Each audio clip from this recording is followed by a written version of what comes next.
you know, there's a way you make songs, and they sound so good that women are like, you know, that kind of thing. Yeah. And the thing is, you catch the women, you cut the entire world.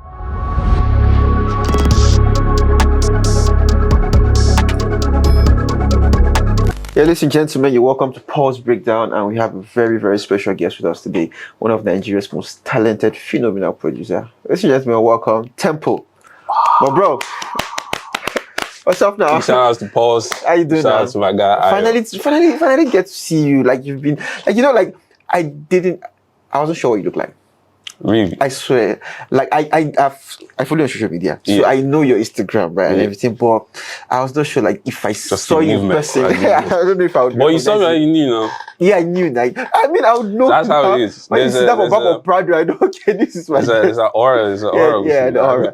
So good. So now, to start with, you're the guy that produced What's that called? Seek His Love 110, Victory Soweto. Now, I think those are their biggest songs, all of them. I know I think about that. What do you think about? I think you've made a shit ton of money. yeah. So the lighter, also on the more serious. You're not like, wrong. Yeah, how's the journey been so far? Because I mean, when you started out, like, I mean, nobody was expecting, like, you're just a guy that just started producing music, and now you're one of the biggest producers out of Africa. How's the journey been? I feel really good because I know a lot of people did not expect that I would still be here in the way that I'm here. Really? Why do you say that? I say because I know, right? Like, my trajectory in the industry has just been a little bit different, I think, from my peers. You think rough or something? Not rough, but I think because of how I like to... I don't care about a lot of things that happen in the industry and how people make it. So the way I move is very different. Like, I would mostly make songs with people that I have a connection with, that might eventually grow to. My whole thing was really to vibe and make music with people that I fuck with, people that fuck with me. I don't know if I can use the F word here, but okay, cool. And I guess it's just worked out for me. Like, I like to say I'm a guy, I'm not an industry guy. I just happen to make music that the world loves for some reason. Yeah. And that just, in turn, has just made me who you know and who all of these guys know. Nice. Right, so, but that does not push me to want to become an industry person. I'm just who I am. And just still move. Just the guy next door. Yeah, like, I could, instead of maybe, like, a lot of people, I got to a certain point and a lot of people just thought, oh, next thing is to work with this A-list guy. Yeah. Or this big three person. But I'm so off in the sense that instead of doing that, I'll just go find some kid and work with the guy instead. And I might be doing that for months and people wonder, where's this guy? What's he doing? But the thing is, for me, it's more than just putting out songs and they're all just like registering on the charts and going up on the Apple Music 100 and all of that stuff. It's really a legacy thing for me, building something with someone or with groups of people that just last a lifetime and not only create something for them and me, but like leaves a dent in, like, you know, the industry and like Afrobeats in Africa, you know, whatever. Yeah, I totally agree with that, because it's always beautiful when you start with someone small and you guys grow together. I think that's what's happened with you and your relationship with Omali. I think you started working on Omali maybe when it was not like big, it was not the level like it is now. And now you guys are both, he's one of the biggest music stars out of Nigeria, and you're also one of the biggest music stars out of Nigeria. So, producer out of Nigeria. So, when you started production, was it you trying to be a musician first and it didn't work out, then you said, okay, let me go produce music, or you just started out, maybe you're an instrumentalist and you now figured out production? How was your early days? Like, what got you into music production? I don't think I ever wanted to become a musician. I feel like it just kind of happened. And I think my love for music, like just that inherent love for music, just natural oh, I love this thing. Like, even do you grow up in even a before, musical family? Like, yeah, my pops would always play a lot, like loads of reggae music and like high life and all of that. So those are like inborn, like they're in me. but no one around you made music when you were growing up. Nah, but I think my pops did, because he would tell me like how he made this one song, but I wasn't trying to hear that. Like, how he made this one song one time, and so like you could say like your to be pops was honest, a musician. I do think that I took something from there somehow. I can't deny it. Like, it just is what it is. He's a music guy. Yeah. He likes to sing and listen to music, all of that kind of stuff. So I think I definitely took something from there. But from there, I just had this love to make music. And initially, I could only do that in a band. Yeah. In a church band. So you started from a church? Yeah. So I loved making music. You want to give a shout out to your church stash? Maybe not now. It's been a while. It's been a really long time. But yeah, I really loved making it before I even realized that, oh, people make money off this thing. So it just came from me doing some things in the band. I was playing the drums, and then I wanted to play the guitars, then I wanted to play the piano. So that thing... So you learned them? You learned the piano, you learned the guitar too? Yeah, it wasn't like a learning thing. I'll just try my hands on it. I might not even be that good, but I just want to do it. And then I also had ideas on how things should be done in the band. But the thing is, I was the youngest in the band, so no one was trying to hear my bullshit. Okay. And me going from here to this instrument, wanting to do all of these, my Western ideas at the time, they weren't liking it, because it was like a... Well, this was a gospel band, right? Yeah, it's like a gospel, band that plays in high life. They don't really play Western like the Pentecostal churches. So you guys play at events and... No, I didn't do all of that, but just church. Church. Yeah, just church. So... So what instrument did you play? Like, were you like mostly good at? Mostly it was the drums, because that's what I started with, and they just wouldn't let me go past that. So the other things, I would do them when no one's like watching or no one's around, but they didn't like that, because it was a lot of How about now? Older guys. What instrument are you like the best at? The keyboard, obviously, kind of self-taught, but I can't like play like Stevie Wonder or whatever, but I just know how to find my way around that. And the drums, I haven't played the sets in a while, but it shows in my production, I guess, because I've heard people say that all the time. But I think melodies, like the keys, the keys in your production are more prominent than the drums for me. I think you're one of the guys, your production has like their own melodies. I don't know if it makes sense. What I'm trying to say makes sense to you. Like, when I hear productions, I know, because they kind of like have melodies. It's melodic in itself, not just in terms of like beats in the beat that's just like bass line, synths, and it's like the keys have this melodic like sequences with it. So that's what I like. It's deliberate. It's deliberate. Yeah, right? it's deliberate. Yeah, that's what I like the most of your production. But yeah, I like to think that I make music for women. Women? Yeah, or just the feminine spirit. Oh, why did you say that? Or what motivates you to make music for women? Well, I don't know if it's like making music for women, but there's a way you make songs, and they sound so good that women are like, that kind of thing. Yeah, so maybe that's not the right way to explain it, but I get. To be honest, as far as like making music and all of that, I think 80 to 90% of the time I care about them more than I care about the guys.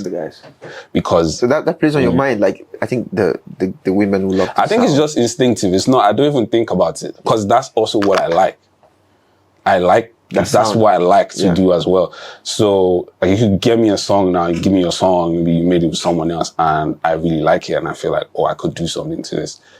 I would just take it and like just take it to my own world and do my own thing and bring melodies out of it that you probably didn't know you could.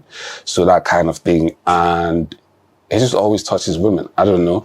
And the thing is, you catch the women, you cut the entire world. Like, yeah, I mean, that's it. Like, once you can get female fans, every other person, every other thing will come along. Everything follows. And it doesn't have to be a love song, though. Yeah. It doesn't have to be a breakup song. If a babe likes something, they just like it. Yeah, they just like it. So, can you remember the first song you ever produced? Like, professionally? Professionally? Yeah. If it's professionally, then that's it has to be CK's in case you turn up. In case you turn up. And I Josh, I'm like, that's all right. It makes me cringe at this point. But You've come a long way, but yeah, man. But yeah, the song that's was the kind song. of popular though. Yeah, it did. Yeah, it did this thing. It did this bit. To be honest. So what was your first hit single that you produced? Was it Love Wanting? Like a hit single? Or do you mean? Not like necessarily Love Wanting level hit, but just the first. Yeah, the first popular one song that you became produced. like it was Godly. Oh. Yeah, Godly was when everything just. Godly was before Love Wanting. Yeah. I think No. So we already made Love Wanting, but it didn't blow up. Okay. Until after Godly came out and started going crazy. How was the production process of Godly? I knew Omale just after the encounter in That's Uganda. You guys recorded in Nigeria now, yeah? Yeah, we did that in Nigeria. So he got back, and what was his state of mind when he was making the song? And what did he ask of you that made you say, okay, let me put this together and let's make a song that reflects that that is, it was crazy. The guy he was in handcuff and he was being prosecuted for breaking COVID. You know what? I can't even remember protocols. what our conversations at the time was like, but I knew we were quite close. Both of us, we've moved houses multiple times now, so I'm even trying to remember the house he was in at the time and where I was at the time when he came back. Yeah, because I think Omale has forgiven them. What do you think? Yeah, that's cool for him. But you're still yeah, because it's like, it's Alma, it's Thames. Yeah, like it's just really, and yet two really lovely, easygoing people. Easy. They don't get wild. So sad. that just let me know at the time that this is deliberate. They know what they're doing. Just but I mean, love to Ugandan people, man. But it's what it is. Still hold a grudge. So when you are creating, say, a Lovely or Love Wanting, when you're creating one of your many hit songs, does it play in your mind that this is going to be it? Like, is there a song when you finish producing it, you just know this is going to go far? Yes, all the time. And the interesting thing about this is that it's funny when you know, but the artist does not know. What makes you what do you see though that makes you think this is going to go far? I just know. I can't even explain it. I just know, people will like this thing. I know, people have been hearing trash from you for a while. If you drop this, they will accept you back or they will think you're back. These are conversations I have with my artist friends. Like it goes way beyond me just making the beats and all. Like I actually explain things and break things down to them. Like, do it this way, or your promo or your rollout should be this way, or if you do this kind of thing, they're gonna think this and that. So it's like because I understand music very in depth. So I know, okay, this is the product, this is the music. What else can we do to elevate this thing? Yeah. Because I could make music for you now. It could be a fucking amazing song, but you might not know what to do with that song. You might not know what kind of videos to shoot. Yeah. You might just want to go shoot some regular video, but I might have an idea that I know if you shot this together with this thing and you put it out, everyone will think you're a genius. Yeah, so whenever you're making a song, you already conceptualize everything down to the visuals. So there's songs that I knew, Soweto, So. I was telling everyone that these are two recent ones. I was telling everyone that could listen that, this is what it is. And, you're right. The Soweto one was very interesting because that one was a whole... And you had credit on the song, it's... Yeah, that's my record. Yeah, it's your record. Tempoe. So now, I think you're one of the producers who also assist in writing when it comes to songs. Mm-hmm. And so I write a lot. You write a lot. So are there songs that you've written entirely and you just call an artist and say, okay, this is what I've written, how about you come vibe on this? I do that all the time. The thing is, if I do that now, I'm gonna be throwing a lot of them. But do you find it tempting, considering the fact that over the years, or even more recently, a lot of producers have started making their own music, and they've been successful with it, and the fact that you can write, and you've written some bangers, does it play on your mind that maybe I should try and sing this stuff myself? It's not even that I just write, it's that my voice is in a lot of these songs. Yeah, you blew the whistle on Soweto with your mouth. Yeah, it's fucking crazy, man. Like a fucking pan white tapper. It's mad. If not that, it's just going to be fucking weird. I would have asked you to do it, but it's really I would always see people. It's really cool. Online, especially TikTok, they're arguing. There's no way he did that. He didn't do it. Cool. I could whistle a bit, right? But to do it for that long and consistently, it's crazy. That kind of thing, It's crazy. It's crazy. Kind of stuff. You just know your tongue? Yeah. Fucking hell, bro. That's crazy. I should get into it. My producer I should get into it. So yeah, that's crazy. So when you write a song and you again saying you write a song and you get someone to sing it and the song blows up. Yeah. Don't he make you No, I don't feel bad. No, I know you don't feel bad, but are you not tempted to say, let me sing the song myself at some point? So and your voice is already on a couple of the songs already. So yeah. The thing is, my whole career has just been about me learning myself and figuring out new things that I can do to make a record, regardless of who I'm making it with, to be the best of that record that it can be. So I think I started writing. So even before I started writing, I would always, help out with if we're stuck on this line and we can't move, I'll just help. But at some point I realized, every time I'm making a beat, I'm always freestyling things. I'm doing a lot of things. Could go along with the that could go along with the thing. And it's a lot of times when I'll link up with artists and they can't figure out how to crack the beat that I'm making.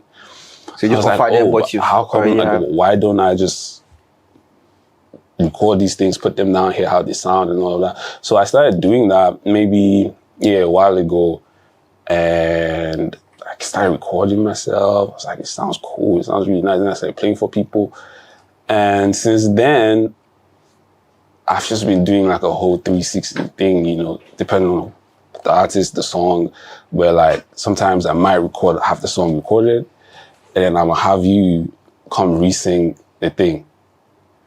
But my voice might still remain on the song just to preserve the vibe of the song. And I'm also not in a rush. I don't really care, about how people should know that I can now sing, so I put out my own songs. Because I feel like there's a time for everything. And if I can help you and help him and help these people enough to get huge songs, eventually I'm going to have time to do my own thing because I've already, I've helped you so much and I've helped this person, which in turn helps me as well because, if the song is huge, then it's our song. Our song is huge. It is what it is. So, a lot of times when, you hear a record that I produced, there's a chance that your voice is probably in there somewhere. No. Backups, chants, a lot of stuff. Okay. So now, did you just low-key intend that you're going to put out your own music at some point? I think Soweto was the time when... Tempoe, are you going to sing? That thought. I already am. That's the thing. I know, are we going to see a song where we can see this is actually you singing, where we don't guess it's your vocals there? There's a chance. There's a chance? Yeah, there's a chance. It's just, I'm just doing so many exciting things right now. It's just, I could even play you some things and you just go crazy. I really can't wait if you could.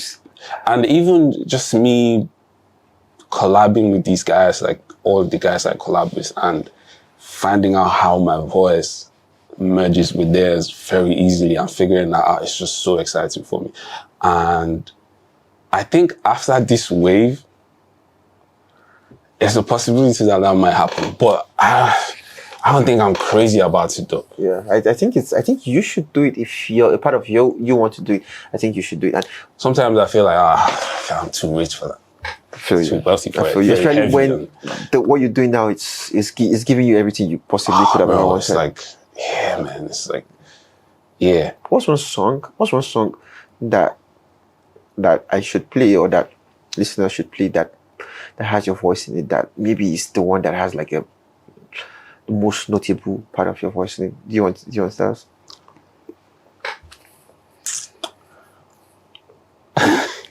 You say no, you have to tell us. He's saying you shouldn't tell us. SMH. SMH. Now let's talk about SMH. So just go vibe, listen, enjoy yourself. Let's talk about SMH, the new one with Joe Boy. Yeah, that's a crazy song. You sampled an Indian song. Mila Neville, or I'm sure I'm pronouncing it very well. I heard the song this morning. You know the song? I heard it this morning because I know you sample Indian song. You know the old song? You know the song that was I sampled? didn't know the old song, but I heard the old song this morning. I went to look for it. Oh, you heard the old song? Yeah, it's on Spotify. I went to play it on Spotify today. It's an album and released in 2013. Various artists.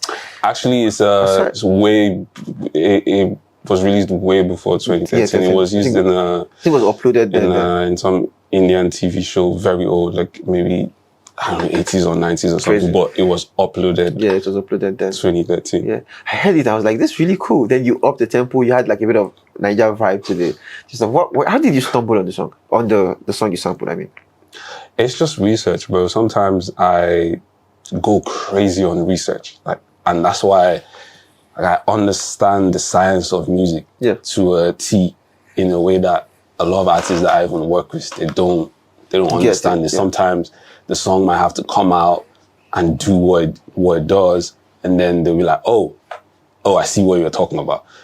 A lot of them, even after it comes out, they still don't understand why the song is a smash. Marketing aside, it's like, why do people like this? They don't know. Like sometimes they might call me and I'll do like a whole hour breakdown of, oh, this thing here is from here, and then this thing here is from here, and this is why they like this thing, So, and that thing is just fun for me to do. It's very, very fun. So finding that and doing the flip was just one of those, I need to find something fresh. I need to do, I got bored. It was around the same time that I even started to record and write a lot more, because I just got bored of just making beats and make beats and just make beats. I just got bored. I wanted to do very, very different stuff. And in turn, that also, it always helps push Afrobeats forward and all of that. So, that's me just doing my part. And because it also... I mean, you already have a big song in India already. Bores me. So now you... it bores me when I do the same thing. It's like, I don't like any of my beats to sound and it's not like I try to make that happen. It's just instinctive. I never make another song from a previous song, or I always start a fresh project every time I make a music, which might make it harder for you to pump out volume, have loads of stuff, but it helps you be unique and helps all of those works be unique. So I'm not like a 300 beats a year guy. Oh, okay. Or 400 so beats. You're more of a perfectionist. You take your time. Maybe, You're more quality over quantity. I might make 20 the whole year, but those 20, bro. The fire. Yeah, it's what they then go on to do eventually. So, perfect. I'm very chill as far as chasing, placements or chasing, I'm very, very chill. If you didn't know me, you think I didn't care about music. So in terms of your creation process, right? Yeah. What do you like to do first? Is it the drums? Is it you have the keys in your head? What's the typical process for you? It is whatever, but sometime just this last year, that's why I said it's really fun for me figuring this thing out, learning stuff, because just last year was the first time, I think for the fourth quarter I was in London, and that was the first time that that's the first time I started a song with the lyrics. Oh. I had never done that before. It was so funny, because I was just chilling outside. I think I don't know, maybe drinking or having a smoke or something. And the word just popped in my head. And then the melody for the word popped in my head. And I was like, am I supposed to write this? How do I go from here? But then I started doing that in the park. I had the first line, I had the second line.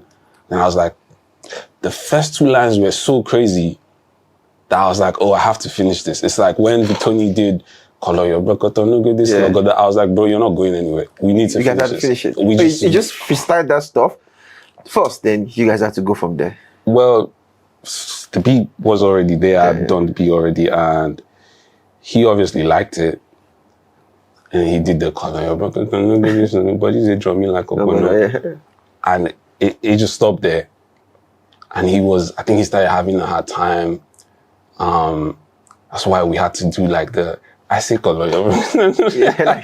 Because he was having a hard time just getting past that. And I was trying to convince Broski, bro, let's just do this, because, bro, those first 2 lines. It's too hard, bro. I was like, come on, man. There's no way. It's hard. You're not. Are you hearing this thing you just did? So that's where my whole energy and my whole vibe came from as far as like finishing that song. It was very personal for me. And also because from the beginning, I could already tell that, bro, if we could just finish the song, she could be crazy for him. And I remember even in that session, I had to send the song out to someone. I don't think I want to say the person's name, but I had to send the song out to someone just to prove to Vic that, this is actually fire. Like dope for the person. Yeah, exactly. So it's like, if this guy is saying this thing is fire, please let's finish it. So that's maybe someone both of you really respect. Yeah, exactly. Yeah. So I felt like, if he saw that, he would be more inclined to finish the song. I don't know if that helped, to be honest.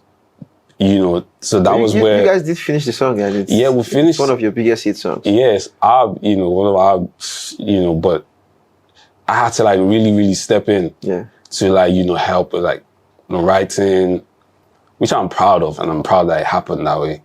And it definitely helped my creative process and just me knowing that, I can actually do this thing on like a crazy level. It's just, do I fuck with the person that I'm working with? Yeah. So as far as like helping to write, like maybe about half the record, just so we could finish it. But even writing that, I still didn't feel like, this song is not, there's something, we need to figure out something here. And that's where the whole whistle thing came about. Yeah. Because... So you guys had the song first? Done? Yeah, the song was done. How did you pick out the part? I think you just felt like there's something missing in this part. It's all just instinctive, man. It's all just instinctive. And at the time I did it, the whistle, it just went on for a while. That turned out to be the cut. Most popular cut. Yeah, but no one really saw it as that before it started to blow up and pick up online. Like I would even, at that time I would send Soweto and Rosemary to some friends and I'll tell them, I'll pick one. Because Victoria and I think the idea at the time was I'll sort of give him one and I'll take one or something like that. Or give someone one and keep one. But I would send and some of them would pick Rosemary. And when you pick Rosemary, What with Savage? Yeah. So we made those two not too far from each other. Okay. So that song is really good. Yeah, Rosemary is amazing. So it was, we had Rosemary at the time and we had Soweto. So I'd send both to friends like, pick. And everybody that picked Rosemary, I just be mad at the person. This person does not know anything. This person does not know anything. And I'll be pissed off and I'll ask myself, well, why did you send it to the person? Well, the thing is, I just knew what I knew. And I knew, look, this is crazy. It's instinct. It was wild to me that Vic didn't like it. Yes. Even till today, he keeps saying online that he didn't like it. You know what? I think that the songs you would like and the songs that has gone on to become hit songs that you could tell from the very first second that is going to blow up, that others cannot see and will possibly not see. And even if you play for me now, I'll feel like, okay, I don't think this song will blow up and this song will blow up. It's because I feel like you have a different kind of trade. Yeah. Like when it comes to you know that, okay, you could already see everything playing out and that's not what everyone can see. And I think it's peculiar to different people. I think for an artist, he has his own way of seeing things differently. And if you see the things he wants to see, the elements you look out for, you know it's going to blow up. Yeah, exactly. And you have some elements you look out for, and those elements does exist. Also, he's definitely insanely talented. Because the only reason I was able to even do any of the things I did on the song, from like whistle to whether like writing or whatever, I promise you, it's just because those first 2 lines were there. It's one of the greatest intros I've ever heard in my life. Color your brokoto, no good this logodo, but they draw me like Ubono. That's just insane. Like that's just insane. So that's why I couldn't leave him. I was like, bro, is it like, what do you mean you don't like? Is it like? You have to like. You have to like the song, So eventually we agreed to put it out together, and well, the rest is what it is. It's like so for example, like I go that crazy. I go that. Sometimes I even think I'm doing too much because, like so for example, I was raving so much about the claps on the song, and I remember this one time I was explaining to Omar. I was like, bro, these claps on this song, bro. Like, because of the way the song sounds, you know, at some point, bro, in your shows, you're gonna have to get everyone to clap 2-2. Everyone's gonna have to do it 2-2. And I was saying that, and I was like, boy, everyone's gonna be 2-2 like a church. And he was laughing. He was like, this guy was out of Tempoe. I think you should consider being a music coordinator, you know, just direct concerts. Nah, but we do that already. You do that for what it is. You should, like, if Omale's on tour, you go along sometimes and help with the music coordination there? Not too in depth, but I just help, like, I help all around. Okay. You know, if something's not the way it should be, you know, I'll definitely be vocal about that. You know, so all of those claps, I was like, bro, you do realize this is what's going to happen, right? Because we have done this song and I've put this thing and it sounds like this, you know, this song will always make people feel like they're in a church. And you could be in a show of like 50,000 people and you have all of them doing 2-2. That's insane. And he was laughing. He was like, this guy, you don't too using this song. But it's like, maybe 1 year after the song dropped, that's exactly what was happening. Yeah. There was even this time, he did, maybe it was one of the first few performances of the song. And I watched the video and the people were, like, it was going like this. Take my pen. And it was bothering me that they were clapping like this. Like, it's but not it shouldn't be like that. It should be, and that's way easier for them as a crowd to do, as opposed to the, it's more redeeming. And it follows the pattern. After the show, I called him. I was like, bro, no. He's going to be tired, like, what's happening? Nah, but no, he's just, he's amazing. That's what I'm saying. Like, everybody I work with, that's just the vibe. Like, they know that that's just what comes with working with Tempoe. If I fuck with you, I will tell you. You're very invested. Yeah, it's like, yeah. Because I need you to carry this thing the way it should be carried. I need you to understand why. Like, I don't care, I'm not the one on stage, but I need you to move and export this thing the way it needs to be exported. Like, down to the T. You feel me? Like, so, just him being there, having those people do that 1-2 and singing the song even without the beats, without the drums, nothing, like just doing the 1-2. That thing there is a dream come true for me. It's like not even the Spotify numbers or just whatever. Like just that thing being realized and actualized is just crazy for me. You know? Now there are like different parties to this situation. Like not different parties. Essentially, maybe 3 parties. You and the producer. But now it was a chance for you to have a song that Wizkid was on. Did this affect did this have had any effect on a potential relationship with Wizkid? Maybe did this affect your chances of maybe working with him again? Working with him again, and how has it been since then? Like, have you guys had cause to interact since this situation happened?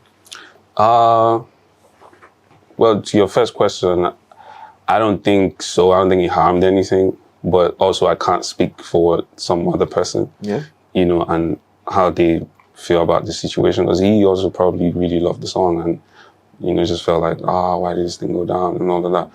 But I don't think he did, because after then, there's times where, you know, he liked my pictures. Like, there was a time he liked my picture, and I was like, oh, I thought this guy was pissed off about, I thought he would be pissed off about all of this. So I think that was the first time. And then since then, we've met like, I don't know, 3 times. You know, we met a few times in London last year, towards the end of the year. And he played me a bunch of tracks off Mariah as well. And he played me the intro. He played me, I just knew, people are about to go crazy on this whole, like, this whole K1 intro. Right, yeah. He played me that. He played us a bunch of songs, to be honest, at the time. So I don't think that thing had anything to do with nothing for him. You know, it didn't seem to affect just us having the conversation. And, you know, I think we even had more of a conversation after the thing than even before. Because before then, we'd probably just meet twice. We probably met twice and, you know, just dapped up. And that was really it. But after the whole thing, this was just last year, you know, we met a few times, maybe 3 times. For different reasons, different sessions, different works and all of that. And it didn't seem to affect anything. He had quite a lot to say to me, just about where I'm at and just my vibe of my sound in general. So for me, that's more than enough. I don't even need to do a record with Broski, like just him, like just, like, you're going crazy. That's you know, that's nice. enough for That's me. nice. So. The fact to know that you guys have so like cordial, irrespective of what happened. So lastly, before just so wrapping up, you've worked with Omale a couple of times, and you recently said someone stole his song, and stole his idea. I know it's not in your place just to tell us what it is. It's not your story to tell, but I feel like you definitely know something of what's up. So something's up, something happened. I know everything. Yeah. So how did that make you feel, generally? I just want to know How it made me feel. Yeah. I know you cannot tell me who stole it. I'm dying to know, but I know it's not your place to tell me. So how did it make you feel hearing him say, or seeing that situation play out, and how him having an idea and he says someone else running with the idea? How did that make you feel? First of all, I think I need to put it out there that and this is not because of this, me and you or whatever, but I think that's his own story to tell, especially extensively, because it's a lot. And I guess I would, maybe you say I have my own version. Yeah, it's like, because I was very close to him kind of watching the whole thing happen and his reaction to that.